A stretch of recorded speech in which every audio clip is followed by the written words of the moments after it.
I walked into the house and the air hit me like a wet towel. Heavy, sour, wrong. Cass was coughing again upstairs, the same loose, rattling wheeze that hadn't let up for days. I tossed my keys on the counter and turned to Dorothy. She was diffusing some herbal mix in a plug-in glass globe and had all the windows cracked open. March in Ohio, and the air inside felt like a swamp.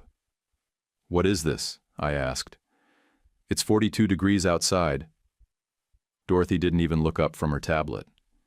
"Fresh air. It's healing. I sent you that article." "He's got asthma, Dorothy. The doctor said cold air makes it worse." She clicked her tongue and kept scrolling. "He needs climate therapy. I told you about the place in the Smokies. 8 weeks minimum. Clean air. No city mold. He's 6, not a spa client." Quick note before we jump in. Drop a comment with the city or country you're listening from. It helps us see where everyone's tuning in and plan the best time for new stories. Thanks for watching Revenge by Frank. All right, let's get started. I'm Colin Evans. This happened when I was 32, but I'll tell it the way I remember it now. Older, calmer, not proud of any of it. I run 3 car dealerships around Cincinnati. Main lot on Montgomery, used lot down off Route 42, and a service yard where we flip trade-ins and run a tiny auction twice a month. I grew up in the system with my little sister, Lark. Same placements, same worn-out shoes. She was the only one who ever really saw me. She died 2 years before this, and I swear, everything turned gray after that. Dorothy came after.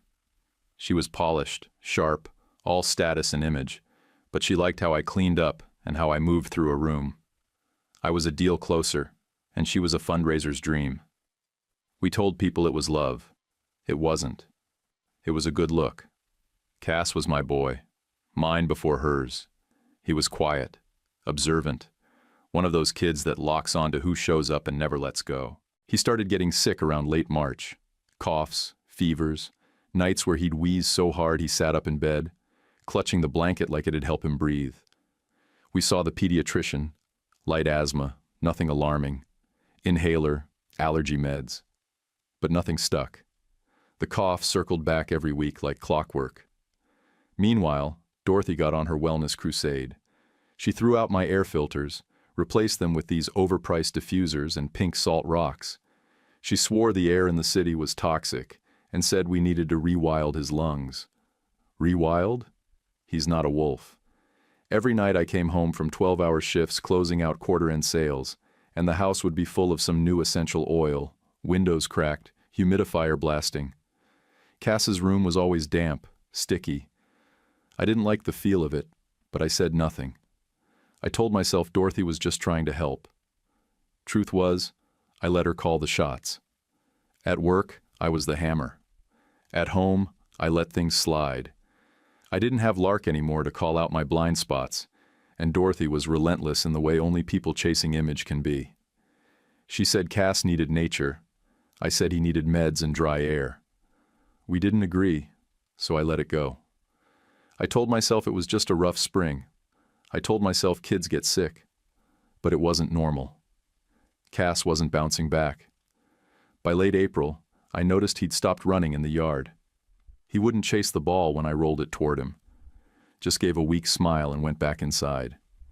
His eyes had bags. His laugh had disappeared. That's when I knew. I was losing him, and I was too soft to see how fast it was happening. I went upstairs, shut the window, and grabbed the humidifier. The air in that room reeked of wet carpet and eucalyptus. Cass was curled up, pale and wheezing. "Dad," he said, voice thin, "can I sleep in your room tonight?" I didn't say anything. I just picked him up, blanket and all, and carried him downstairs. His head dropped to my shoulder like it weighed too much. Dorothy came out of the kitchen, arms folded. "He's fine," she said. "It's just a little congestion." I walked past her without a word and laid my son down on the couch, where the air was dry. I was too wired to sleep, so I hit the flagship numbers myself, cleared a couple bonus thresholds before closing the last stack at 1:10 in the morning. I backed out of the lot and took the county road like always. No music, just the hum of the truck and the clack of the hitch in the back. About halfway to the river bend, I saw it. A coach bus, white body, blue stripe, angled wrong into the guardrail. The front was crushed like a beer can, and there was smoke puffing out from under the hood. No lights, no sirens, nothing moving.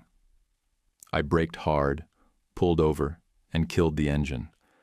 I dialed 911 and left the line open on speaker in the cup holder. Then I grabbed my flashlight and the floor jack from under the back seat and went in. The door was still wide. I honked twice, flashed the brights. Nothing. As I stepped closer, someone sprinted past me into the tree line. A man, maybe 30s, jacket flapping open, face twisted up like he'd seen a ghost. I shouted, but he never looked back.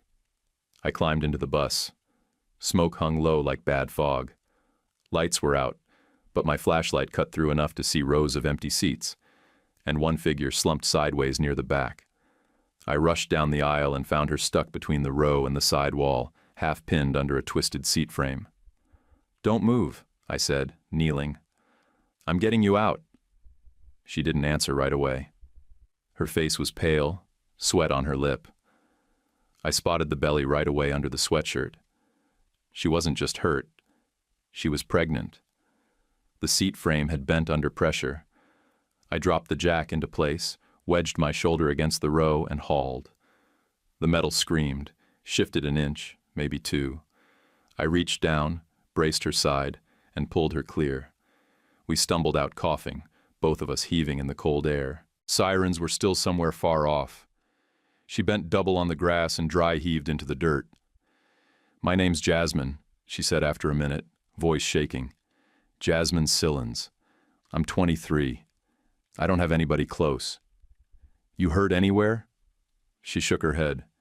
"Think I'm okay. Just burned lungs, maybe." "You're pregnant," I said. "You need a hospital." "No insurance," she muttered, "and no ID. I lost my bag when it hit. They'll bill me for the oxygen." She was trying not to cry, and not because of pain, more like the weight of too many bad days in a row. I knew that look. "All right, I've got a couch," I said. "You can catch your breath there tonight. No strings." She hesitated, then nodded. I drove slow, window cracked to air out the smoke smell. When we got back to the house, she followed me in, quiet as a shadow. Cass was asleep on the couch, but I carried him back upstairs to his room. The window was open again, damp breeze coming in, humidifier running full blast. The air hit me like moldy bread. Jasmine stopped at the doorway and scanned the room like she was looking for something specific. "This room's wet," she said. "He's breathing spores." I frowned. "It's just been a rough few weeks." She shook her head and pointed to the line under the baseboard where the wall looked a shade darker. "That's not rough. That's slow rot. You ever had the vents cleaned?" "I don't know.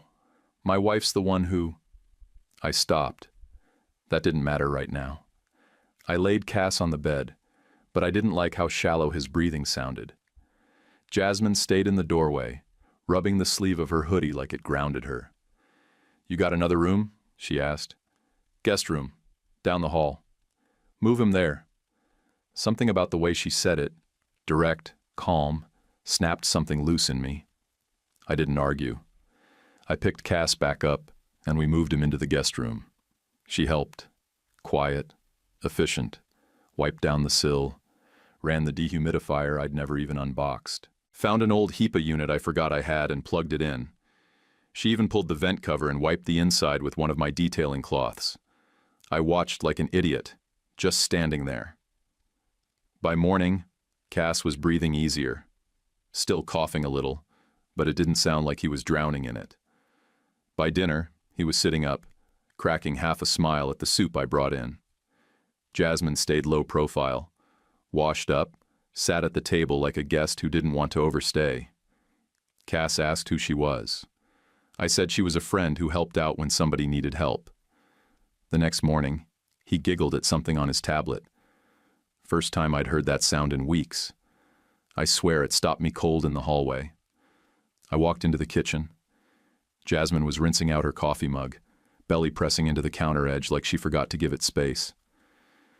24 hours, I said, and he already looks better. She nodded. Dry air, mold out, vents clean. It's not complicated. Should be, I said. Feels like it should be. It's not. I looked at her again. Really looked. She was exhausted, hair still smelling like smoke, hoodie stretched tight over her stomach. But her hands were steady. Her eyes were clear.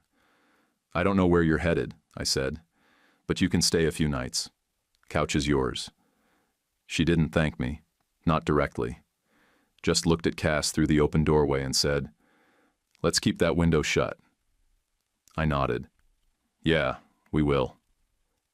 Dorothy walked in at 9:45 that night, heels in hand, hair perfect, holding one of those branded gift bags from a showroom opening. She stopped dead in the hallway and stared through the living room like she'd spotted a stranger casing the place.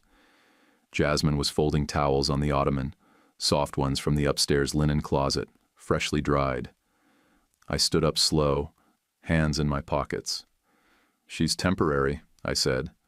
"I pulled her out of a burning bus 2 nights ago.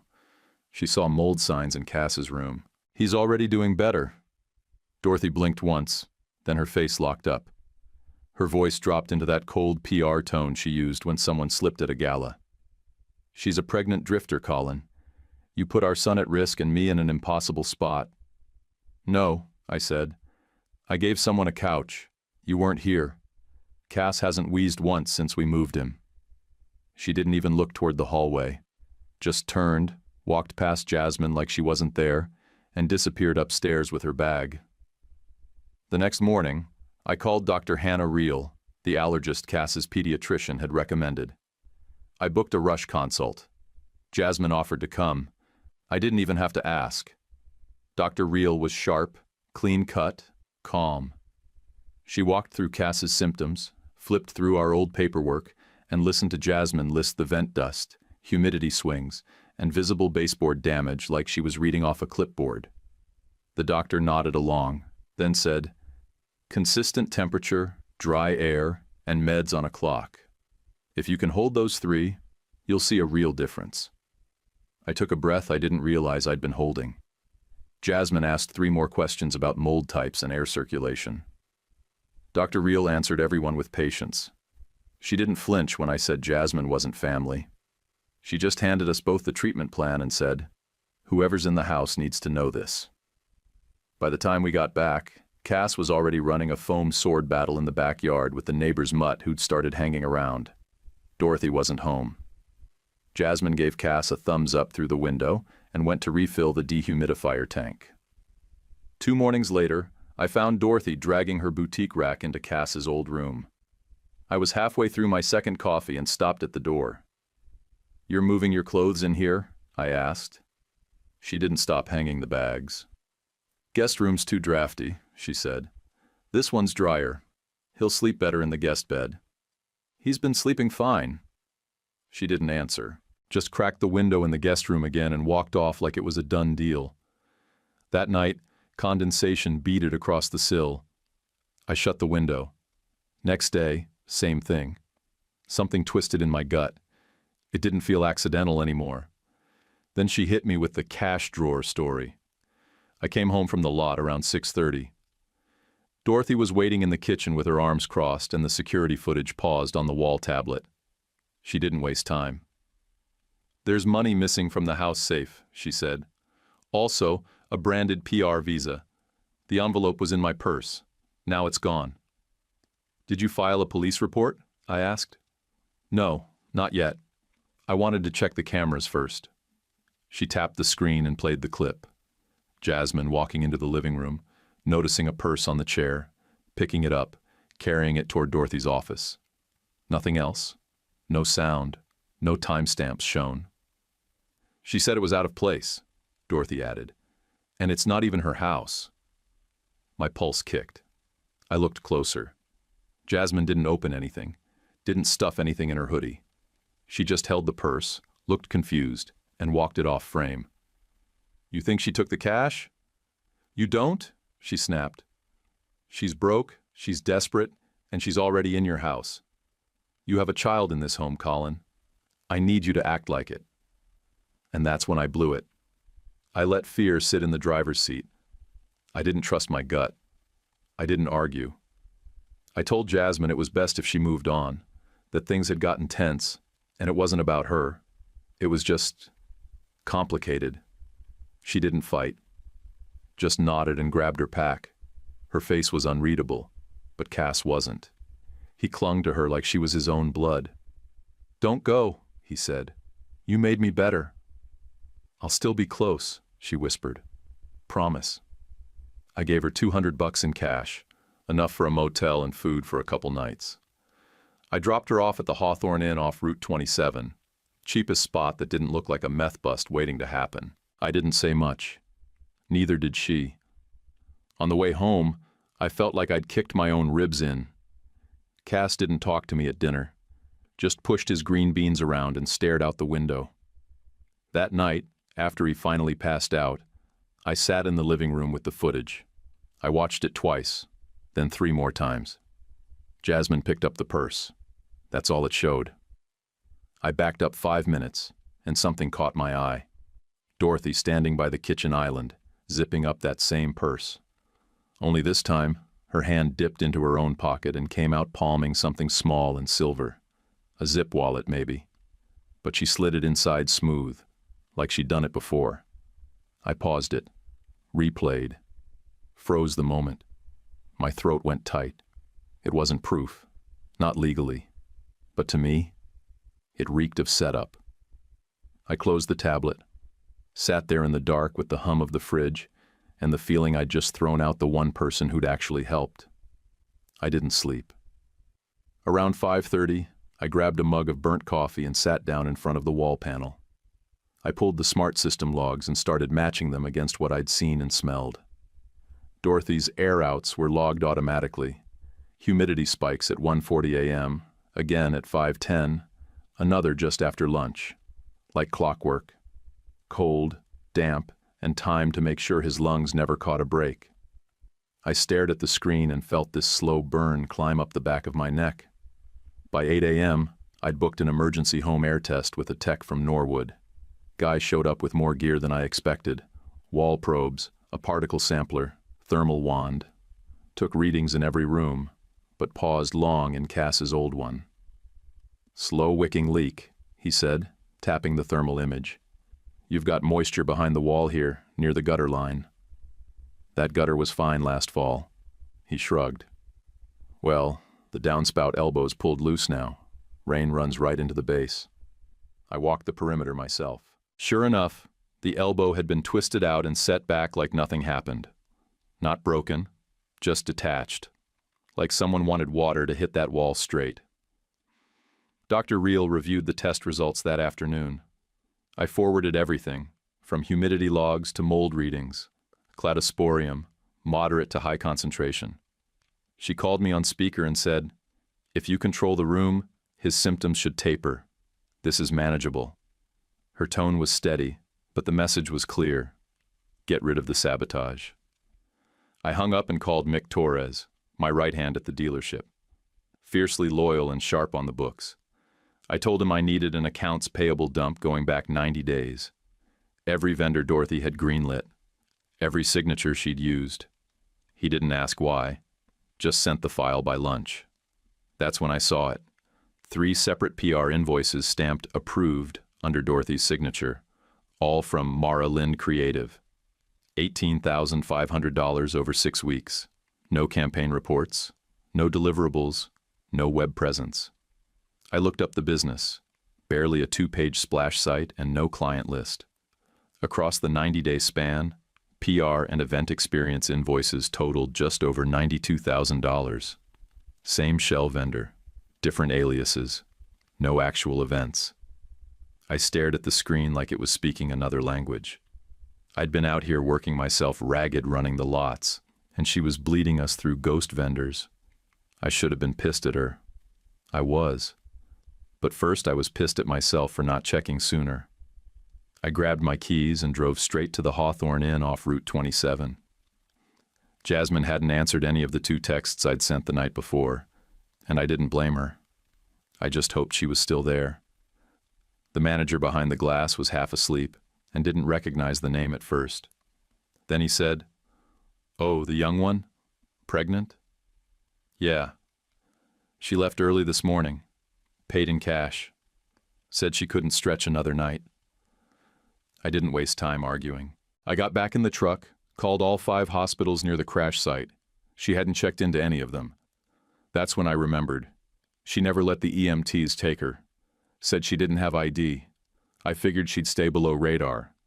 So I hit the free clinic downtown. No Jasmine inside. But across the street, outside the food bank, I saw her. She was sitting on the curb, hugging her backpack, hood up, face down. That belly under the gray hoodie looked tighter than it had 3 nights ago. She hadn't eaten. That much was clear. When she saw me pull up, she stood fast, eyes hard. Thought I came to toss more guilt on her. "I didn't take anything," she said. "I touched the purse because it was in the wrong place. I didn't open it." "I know," I said. I watched the footage again. She stared at me like I'd dropped a live wire at her feet. "I was scared," I said, "and I picked the wrong person to believe. That's on me." She didn't say anything, but her hands tightened on the straps of her pack. I stepped closer and kept my tone low. "I've got Cass breathing clean again, finally. But I need you to help keep it that way. You were right. About the air, about the spores, about the vent dust, all of it." Her face didn't soften. She looked past me, then back again. "You came all the way down here?" "I came to bring you home." We stood there while traffic hummed past behind us. She finally nodded once, real slow. I opened the passenger door and waited. She slid in without a word, clutching her backpack tight like it was armor. Back at the house, I set a house key on the counter. I didn't do speeches. I didn't try to explain. I just said it straight. "You run the air. You run the meds. You run Cass's daily schedule. I'll back you." She looked at the key for a full 10 seconds before picking it up. Then she nodded. "All right," she said. "But I'm doing it right." "I know you will." Dorothy stormed into the kitchen like she was kicking down a door. One hand was holding her phone, the other a printout that looked like a brochure. She slammed it on the counter. "The clinic deposit is due by Thursday," she snapped. $7,400. I already reserved a spot." I didn't even turn from the fridge. I poured water into the kettle and said, calm as I could, "We're not sending him to a mountain retreat. It's not a retreat. It's medical climate care." I looked at her then. "You mean a private lodge with Instagram walls and quinoa bowls? He's not going. You're choosing a stray over your wife. I'm choosing my son's lungs over your optics." She stared at me like she couldn't believe I said it out loud. Then she grabbed the brochure, crumpled it, and walked out. That was the last real sentence we exchanged that week. Jasmine didn't say much about the blow-up. She just doubled down, ran Cass's schedule like a clock. Meds spaced, air scrubbers running, vents kept clean, rooms stayed dry. She rotated bedding every 2 nights and wiped the windowsill down daily. She didn't look tired. She looked like she'd locked in. And Cass? He came back to life. He started running again. Not far at first, just down the yard and back, but each sprint came with a laugh. That cough that haunted us for weeks, gone by the second full day, and I watched it happen like a man seeing his kid for the first time. Then came the puppy. It was a Thursday. I was walking the service yard behind the used lot after hours, checking tires on the trade-ins. Something moved under a Corolla with a bent rim, black and tan, shaking hard, tail tucked. I crouched down and held out my hand. Pup was all bones and big eyes. Cass named him Rook that same night. Rook took to him fast, slept curled at his feet, followed Jasmine through the kitchen, even waited outside the bathroom door like it was guarding the house. Dorothy rolled her eyes at the whole thing. "It's a brand risk," she said. "Looks sloppy." "He's not a prop," I said. He's a dog. She didn't respond, just walked out like she didn't hear me.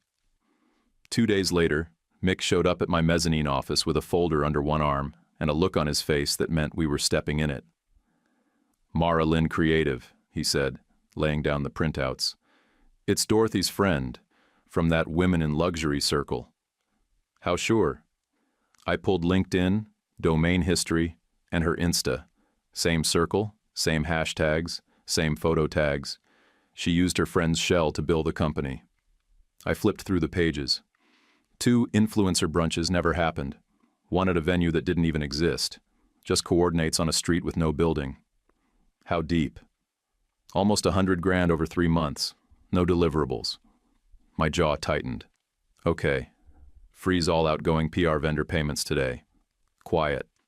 Nobody else gets burned for my personal mess. He nodded. Already done. That night I called the CPA from the house phone and left a message marked urgent. I started a file in my drawer labeled internal. I never had one before. The next morning, Dorothy's mother texted me a Bible verse about forgiveness, followed by a line about destroying a good woman with gossip. I muted the thread and blocked the number for the weekend. Cass fell asleep on my chest during the Reds game that night. We'd been watching from the couch, Jasmine folding laundry, Rook snoring on the floor. I lifted him gently and carried him upstairs. When I stepped into the guest room, the air hit me different. Warm, still, clean. Not a hint of that swampy smell that clung to the old room. No windows cracked, no condensation on the sill. It felt like a real home, not a photo shoot. I laid Cass down, brushed his hair back, and looked around at the space we'd made. Simple dresser, lamp on low, books lined up on the shelf, one of his drawings on the nightstand. I didn't even remember what used to be in this room before. Back downstairs, I stood in the living room and looked at it with new eyes. The sleek gray couch, the brass-edged table, the wall shelves filled with curated hardcovers and fake succulents. It was all polished, all built to impress. I stood there and asked myself, did I ever actually like this room? Or did I just put up with it because it photographed well? Before I could answer, Jasmine came in from the laundry room and nodded toward the TV. He went down okay? Out cold. He had a good day, she said. Yeah, he did. She gave Rook a pat and walked off to the kitchen. Didn't linger, didn't push. But the quiet she left behind felt cleaner than the furniture ever had. I turned off the lights, double-locked the front door, and headed to my office upstairs. Time to put the knife back in the drawer. I pulled the camera clips again, the same ones Dorothy shoved in my face when she claimed Jasmine took the money. I slowed them down frame by frame, squinting past the low light and soft focus. There, at the edge of the kitchen frame. Dorothy standing by the island, hand deep in her coat pocket, then a flick of the wrist. Something small and square. Looked like one of those silver zip pouches she kept cards in. She palmed it, slid it into her purse right before calling me over. It hit me all at once. Timing, position, angle. She'd staged the whole thing. Lark used to say, if it smells like a setup, it's a setup. And this one stank from the first second. I just hadn't had the spine to see it straight. I printed the frame, circled the hand motion, and stapled it to the accounts payable report. Then I pulled the air logs again and highlighted every humidity spike. The timestamps matched her patterns exactly. Night, early morning, midday. Like she wanted the mold to win. I waited until Cass was at school and Jasmine was walking Rook to the corner park. I laid everything out on the dining table, and when Dorothy came in, I didn't raise my voice. Sit. She gave me that tight-lipped smirk and leaned on the back of the chair instead. These are air system logs, I said, and accounts payable records. And this, I tapped the photo, is you loading your own purse with that zip card right before accusing a guest of theft. She looked at the stack, flipped the top page, then gave this short laugh like I'd handed her a weather report. You know what your problem is? She said. You can't handle a real woman. You want a nurse, a dog, and a simple life in a house that smells like pine sol and wet carpet. I didn't blink. I want my son breathing, and I want my books clean. She rolled her eyes and turned toward the stairs. Don't bother, I added. I called the attorney this morning. The prenup is ironclad. You leave with what you brought in. She froze, then glanced over her shoulder. I've already made sure Cass is with Eloise Garner this afternoon. He won't be here for the rest. Eloise was our old foster matron, the kind of woman who could make you sit straight with just a look. I knew Cass would be safe there. Dorothy didn't say another word. She went upstairs, slammed some drawers around, and stayed in the bedroom while I boxed up 6 pairs of her designer shoes and set them in the garage by the side door. That's when I smelled it. Gasoline. Not strong, but there, under the laundry detergent and winter tires. The red can we kept on the shelf for the lawnmower was out in the open. Cap twisted loose, down almost a third. My hands went cold. I screwed the cap back on tight, set the can outside, and locked the garage. No confrontation. Not yet. That night the house was quiet. Jasmine was in the den with Cass playing Go Fish. Rook lay beside them, tail flicking at every card drawn. I was in the kitchen, scrolling vendors, still trying to patch holes in the business ledger. Then it hit. The smell of smoke. Sharp, dry, immediate. Not kitchen smoke. Not a candle. Real smoke. I turned fast and saw it creeping under the hallway arch, gray and thick. Jasmine stood up in a flash. Get him out, I said. She didn't hesitate. She scooped Cass in both arms and shoved the sliding back door wide. I heard her scream to the neighbors as she ran across the yard.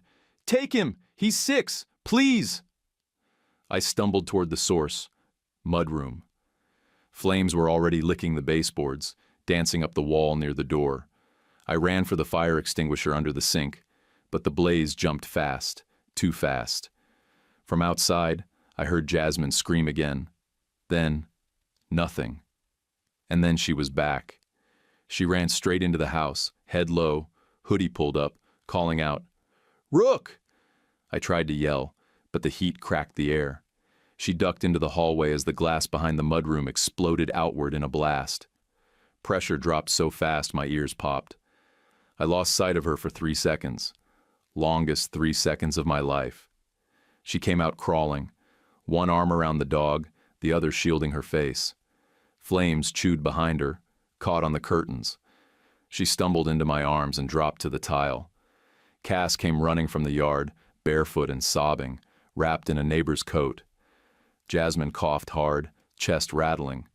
Her forearms were scorched, hair at the ends singed into tight curls. I got them both out onto the lawn. EMTs had already been called by the neighbors. Sirens grew louder, but I didn't move. I pulled the backup from the security system. My hands shook as I loaded the feed. Mudroom camera, side view, low res, but enough. It caught her. A figure in a trench coat walking from the garage door to the mudroom. In one hand, what looked like the gas can. In the other, a lit rag. She poured a line along the doorway, turned back once, and paused, then walked off into the frame's edge. Same coat I'd seen Dorothy wear to her showroom launches. Same walk I'd followed through events for 3 years. The system timestamp burned into the corner. 8 minutes before Jasmine yelled, Rook. 8 minutes before my house became a bomb. I hit the street running barefoot, adrenaline cutting through the smoke in my chest. I saw the lights from 2 blocks out, red, blue, blinding. For a second, I thought I was about to see a tarp over my kid. I've never been that scared. Not once. Cass was on the neighbor's porch wrapped in a wool blanket, cheeks streaked with ash and tears, holding Rook like the dog was keeping his heart beating. His eyes locked on mine and he started bawling. I dropped to my knees in the grass and pulled him into me so hard I think I scared him worse. You're okay, I said, over and over. You're okay. I've got you. Rook whined once, then curled tighter in Cass's lap, like even the dog knew we were lucky. An EMT leaned over me and said Jasmine had gone with the 2nd unit, burns on both arms, Minor scalp singe. Baby was stable, vitals holding. She was breathing on her own. The doc at the ER later called her incredibly lucky, like it was a word he didn't say much. I rode with Cass to the hospital just to keep his heart rate steady. He kept asking, "Where's Jasmine? Is Rook okay? Are we going back home tonight?" I didn't lie to him. I just said, "She's okay. Rook's okay. We'll figure the rest out." They let me see her just after 1 in the morning. Her arms were wrapped in gauze, hair pulled back to hide the singed patch, but her eyes were sharp. She looked at me, not like she wanted praise, but like she needed to know we weren't in a war anymore. "You didn't have to go back in," I said. "I wasn't leaving him," she said, voice hoarse. I sat in the chair next to her bed and stayed until the nurse kicked me out. Detective Lyle Brennan from Arson showed up 2 days later. Square build, voice like gravel, didn't waste words. He pulled up the security footage with me in the fire marshal's conference room. He didn't narrate. He didn't need to. We watched Dorothy pour the trail, light it, step away, watch the burst at the mudroom, watch Jasmine bolt through it anyway. "She had motive," Brennan said. "You filed a divorce notice that morning?" I nodded. Gas cans and evidence, residue matches. Jacket found in the trash can behind a salon on 3rd Street. Same one from the footage. He closed the laptop. "We'll take it from here." Dorothy's lawyer filed for a psychiatric hold that same week. Court granted it, citing mental health evaluation concerns. She was transferred to a state unit outside Dayton by the end of the month.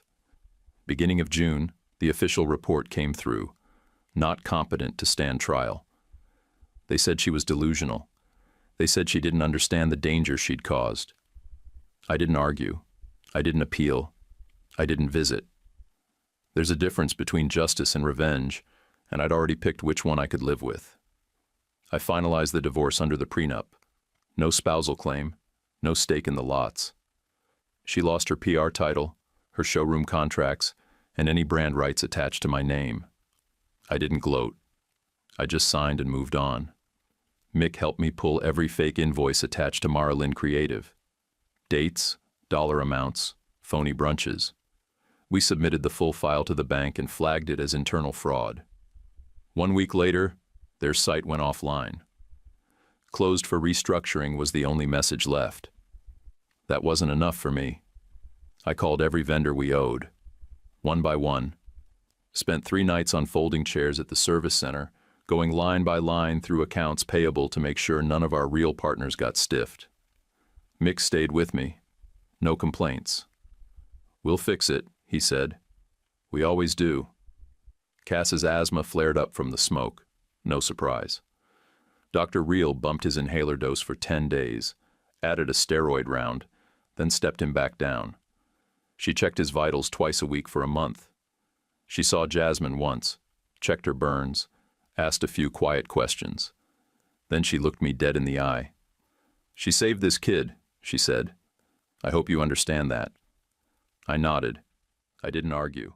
Eloise came by the house right after I signed the final release from insurance. She brought a pie and a box of old mail from her foster files. Looked around the rental we'd moved into and gave me this squint like she saw through walls. "You're acting like the same boy who used to fix busted bikes for free just to see other kids ride," she said. "Maybe I'm just tired of acting like someone else," I said. She nodded. "Then keep going." That night, after Cass was asleep and the air purifier hummed beside his bed, I sat on the back step with Rook in my lap. The smell of smoke was gone, replaced by something like lavender from the dryer sheets Jasmine used. I checked my phone one last time. Email from the state confirming Dorothy's psychiatric evaluation. Permanent hold, pending quarterly review, no public hearing. I deleted the email and tossed the phone onto the porch cushion. Inside, Jasmine folded laundry with her bandaged hands, slow but steady. She didn't ask for thanks. She didn't ask for anything. We didn't need to speak. The house was still standing, even if it wasn't the one that burned. The adjuster came with his little notepad and took a bunch of photos like he was appraising art. By the time he left, the answer was clear. total loss. He called it accidental fire under investigation, but the clause was still good. Innocent co-insured, claim processed, check inbound. We moved into a 2-bedroom rental near the river. 1 floor, straight layout, built in the early 2000s, but the walls were solid and the windows sealed right. I didn't care how it looked. I cared that the air stayed dry. Cass and Rook got the back bedroom, the one that faced the park. I installed a humidity monitor above the sill and checked it 5 times a day, like a man checking his own pulse. Jasmine didn't ask for her own space. She took the small room next to his, set a mattress on the floor, and told me she wanted to be able to hear him at night. She didn't say it to make a point. She said it like someone who already knew what mattered. I offered her the master. She refused, said she liked the small space, said it made her feel less like a guest, more like part of the backbone. I didn't push. We got into a rhythm. School drop-off at 7:40. I'd head to the service center. She'd loop back for breakfast with Cass, handle laundry, clean vents, reset the HEPA filters, check the mail. Late supper at the kitchen bar, whatever she made or I picked up. Then a short walk with Rook, while Cass got his tablet time. One night after Cass was down, we sat outside on the porch steps. She had a blanket around her legs and a mug of cocoa I'd made too sweet. I told her about Lark, not just the foster years, but the final stretch. How she'd gone downhill after the diagnosis and refused to let me pay for her last hospital stay. How she wrote a list of things she wanted me to promise. None of them about money, all of them about paying attention. Jasmine didn't interrupt. When I finished, she just said, "She sounds like someone who saw everything before it hit." "Yeah," I said. She did. Then she told me about the landlord who tossed her when she missed one payment, how he kept her last rent check and still gave her 30 hours to leave. Said his name was Harlan Bork. I wrote it down without asking why. She talked about Zach Caro, the ex who said he was all in until he found out she was pregnant. He blocked her 2 days later. I asked if he ever came back around. She shook her head. "If he ever does," I said, "he won't get through the door." She looked over at me for a second longer than normal, then said, "I don't want anything from you. No money, no fixing. I just want a shot to finish my RN track next year. If the baby and the schedule make room." I nodded. "I'll keep the house steady. That's it." She didn't say thank you. Didn't need to. That moment settled something. Dorothy's mother tried to claw her way back in. Sent a formal letter to family court demanding a review of custody morals, claiming Jasmine was unstable and unfit to be around a child. Judge took one look at the fire footage, the prenatal reports, and Cass's clean medical charts, and told them to sit down and stay seated. By mid-September, Cass's lungs had recovered enough that Dr. Reel cleared him to try out for fall soccer. He did a slow jog on the half field, turned once at the goal line, and waved at me like he'd just won the Super Bowl. That night, I pulled out Lark's old folding chair from the garage and set it up by the front porch. Jasmine sat beside me with a bowl of microwave popcorn. Cass fell asleep watching cartoons inside. Rook curled beside him. "I'm not great at relaxing," I said. "You're doing all right tonight." We sat there a while longer, watching headlights blink through the trees across the street. "You ever think," she asked, "you were just waiting for the wrong stuff to fall apart?" I didn't answer right away. I think I got used to surviving. Didn't realize I'd stopped living. "Same," she said. We didn't touch. We didn't need to. Some nights after Cass was out cold and the house was dead quiet, we'd sit out there with no words at all, just 2 chairs, a shared blanket for the dog, and whatever dumb show Jasmine had playing on her phone. Sometimes she'd fall asleep right there, head tipped against the wall. I never moved her. I'll be honest, I was gone for her by then. I kept it quiet, kept it respectful, but every part of me that had been numb since Lark passed was starting to feel again. And that was enough for now. Zach showed up at the flagship lot one Friday just before lunch, like a bad idea that hadn't been thought all the way through. He wore a wrinkled thrift store sport coat, like it gave him weight, like he was stepping into a courtroom instead of my office. He stood by the receptionist desk with that jittery fake confidence I'd seen in too many broke salesmen, then looked around and zeroed in on me. "I'm the baby's father," he said loud enough for the sales team to hear. "We need to talk about involvement." "Involvement," I repeated. "Is that what you're calling it now?" He smiled like he thought I was going to offer him a handshake. "She didn't tell you the whole story, man. She ghosted me. You're stepping into something big." I motioned toward my office. He followed. I didn't close the door. Once we sat down, I asked him what he'd been doing for the last 12 months. He started off with vague rambling, some drywall job, a rideshare gig, then something about building a crypto brand. Then he got bolder. "I'm just saying, if I go public with this, you're the boss of 3 dealerships who's playing house with a runaway nanny and hiding a pregnancy. Optics aren't great." I didn't blink. "You came here for money. I came to be heard. You came because you're broke." He stood up fast, like he thought height meant something. "You really want this in the papers? You want people digging into—" "Out." "What?" "You've said enough. Walk." I kept my voice flat, didn't raise it, just pointed to the door. He stood there, jaw working, trying to read if I was bluffing. I wasn't. He left. By the time I sat back down, Mick was already at my office door with a file folder. "Already printed the restraining order forms," he said. "Monday morning we file." "Thanks," I said. Zach must have realized how hard he fumbled, because Tuesday he sent a long, dramatic text to the number on the court filing. Wrong number. Thought it was his lawyer's. Said he only ever wanted a payout, not custody. I forwarded it straight to ours. Mara Lynn's business partner called me the next day. Tight voice, fake smile in every word. "I think we'd benefit from finding a mutual exit strategy," she said, "before any reputational harm is done. On either side." I didn't say anything. I just sent her a clean PDF with invoice numbers, payment dates, and one word in the subject line: fraud. No reply after that. Sunday I took Jasmine and Cass out to visit Eloise. We brought a small peach pie and a box of dog biscuits Rook had chewed through the corner of. Eloise opened the door, took one look at the 3 of us, and smiled like she'd seen it coming a mile off. She pulled out a dusty photo from a fair back in '99, Lark and me in front of a rusted Ferris wheel, me holding a busted bike wheel, grease on my shirt. She showed it to Jasmine. "This one's steady," she said. "He won't quit on you." Jasmine didn't say anything, but her grip on my sleeve tightened just a little. When we got back to the rental, Rook had chewed up the edge of the landlord's welcome mat. I should have scolded him, but I laughed so hard I dropped the grocery bag. It felt stupid and good, like breathing after a long hold. The house smelled like spaghetti sauce, dog fur, and dryer sheets. No influencer trays, no perfumed candles, just a lived-in mess that made sense.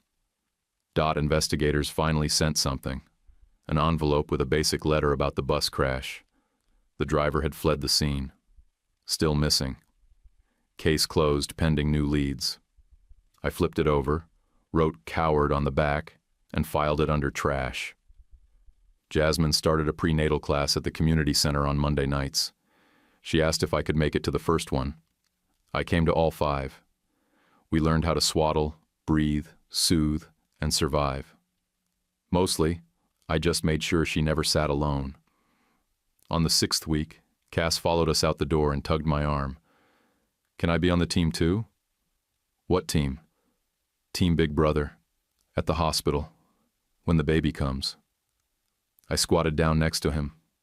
"Bud, you already are." He grinned and ran ahead to open the truck door. The baby came fast on a cold Thursday night in early December. So fast I barely made it through 2 red lights without clipping someone. Jasmine gripped my hand the whole ride, said one word I won't repeat, then broke into laughter so raw and shaky I thought she might pass out. But she didn't. She powered through every push, gritted her teeth, and when that final cry tore through the delivery room, she looked at me like she couldn't believe it had worked. We named her Larklyn. Lark, for short. My hands shook when I held her. Couldn't speak for the first minute. Some moments don't need a single word. The divorce finalized the week before. Dorothy stayed in the psychiatric unit, and I didn't ask for updates. Not from her lawyer, not from the court. Let the past do what it does. Fade. The insurance payout came through. I could have rebuilt the whole glass front showpiece with enough left over for the driveway to heat itself. I didn't. Instead, I bought a smaller place off the bend in the river. 1 story, stone fireplace, deep porch, metal roof that could handle Ohio hail without complaining. It was quiet, tucked into trees, and dry as a bone inside. Cass picked the back bedroom again. First thing he did was hang his soccer medal from the window latch, then set Lark's hospital hat next to it like he was naming her part of the team. Rook found the fireplace the first night and hasn't moved since. He lays on the same rug like it's his full-time job. I'm not sure I've seen him blink during a fire. I took a chunk of the payout and set up a scholarship through Dr. Reel's clinic. 3 kids with asthma, fully covered HEPA units and home inspections, every year, no red tape. Quiet revenge. The good kind. On New Year's Eve, Eloise showed up with 2 pies and a smile that said she already knew what came next. She hugged Jasmine, kissed her forehead, and said, "You're family now, sweetheart. Official or not." Jasmine cried hard and laughed harder, face red, holding Lark tight to her chest. After midnight, we turned off the porch light and pulled the chairs in closer to the fire. Cass sat between us, Lark bundled on Jasmine's lap, Rook curled near the edge like he was guarding us all. The fire crackled steady, heat rolling up through the stone like breath. It was the first time I felt it. Peace that didn't come with strings. I looked over at Jasmine. Her hair was loose, cheeks pink from the heat. Lark was asleep against her chest, one tiny fist curled up like a promise. "You pulled my boy out of a fog I didn't want to see," I said. "You pulled me out too." She reached across Cass and squeezed my arm. "We just opened a window the right way," she said. We both laughed, and it didn't feel strange. I'm not great with speeches, never have been. But I cleared my throat, looked around at the room, the fire, the hands touching mine, the dog asleep, the air clean. "We're home," I said. "That's it. That's everything." And I meant it. Quick thing before you scroll. Have you ever stayed quiet just to keep the peace and realized too late what it cost you? If this story made you feel anything, tap that hype button to help it reach more people. Hit like and subscribe. It means a lot, and it's just 1 click. And don't leave without dropping a comment, even if it's just powerful story.